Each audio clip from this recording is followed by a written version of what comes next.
To make a gas car run faster, we need to do a lot of work like tweaking the ECU, getting a bigger turbo, upgrading the intake and exhaust, improving the cooling system, and even strengthen the piston, connecting rod, and crankshaft. But with electric cars, it seems like there's just one way: OTA upgrade. To unleash more performance, many EV brands have come up with their own track modes, like Tesla's Ludicrous Mode, NIO's EP Mode, and Xiaomi's Master Mode. And the Lotus we're driving today has also got something similar via OTA.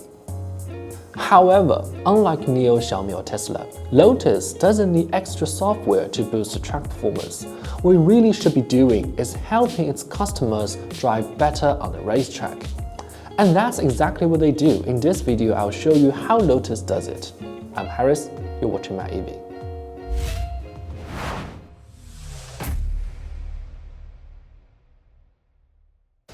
Introducing the HyperOS 1.5.0, which is the latest update all Lotus EVs have received or about to get. Well, apart from 2,000 horsepower electric monster Evija. Besides smooth operation with infotainment, it mainly offers 4 new features. First, vehicle to load. While not a unique feature for EVs, imagine this scenario. It's a track day. You're towing a racing car with your Lotus to the track, and you have to spend the night. At this point, the V2L ability can make your trackside camping much more convenient. Plus, both of your cars can hit the track. Second, Sentry Mode. Also not a unique feature to EVs, but if you are an aggressive driver, then on the track day, there could be some rival wants to tamper with your car, and you can prevent that from happening, or at least record it. Yeah, Lotus really thinks of everything. Third, Parallel Driver. Don't be fooled by the name, it's just another form of automated parking. The difference is it actually allows for valet parking, handled by a driver in the cloud, so there's no need for supervision. And if there's an issue during parking, the legal responsibility lies with the cloud driver. Fourth, and perhaps the most important one, is the track coach. As mentioned, Lotus doesn't rely on software to boost the performance, but rather helps owners know how are they driving and find ways to improve. Thus, in EMEA's infotainment system, they put centimeter-accurate maps of famous racetracks in China and the UK.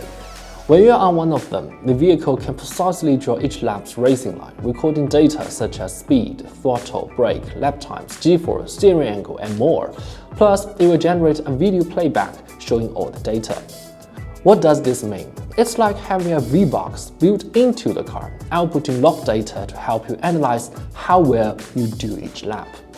Well, enough said about the boring technical stuff. Let's see how this 900 horsepower EV handled the Ningbo International Circuit. Although I had already driven this car relatively aggressively on the mountain roads of Sanya, Hainan, it's clear that the track is where this car truly belongs. The power output is linear and smooth, and the 2-speed gearbox unleashes the full potential of 900 horsepower. The steering is neutral with a slight tendency for oversteer, which is impressive for a car over 5.2 meters long. The chassis firmly keeps all 4 wheels on the ground, also excellently supporting the body.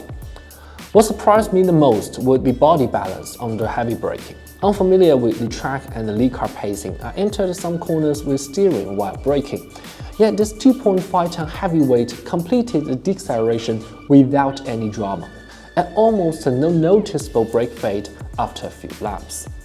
It's commonly said that electric cars make performance feel less valuable, but with some electric cars, you really have to drive them to understand why they're worth that much.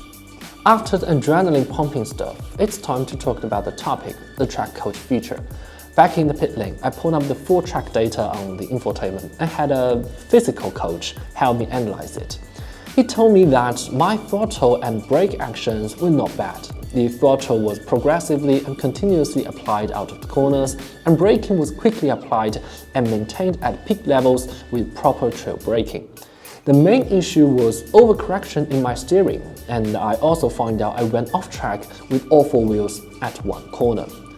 Ultimately, a lap time of 2 minutes 10 seconds wasn't very fast for this car, but given my unfamiliarity with the pace of the track and the fact that the test car was only equipped with Michelin PS EV tires, this might have been my best shot that day.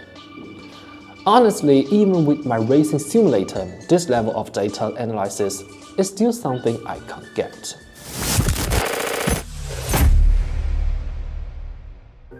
Many people are saying that, regardless of how EVs evolve, racetrack remains the absolute safe house for ICE cars.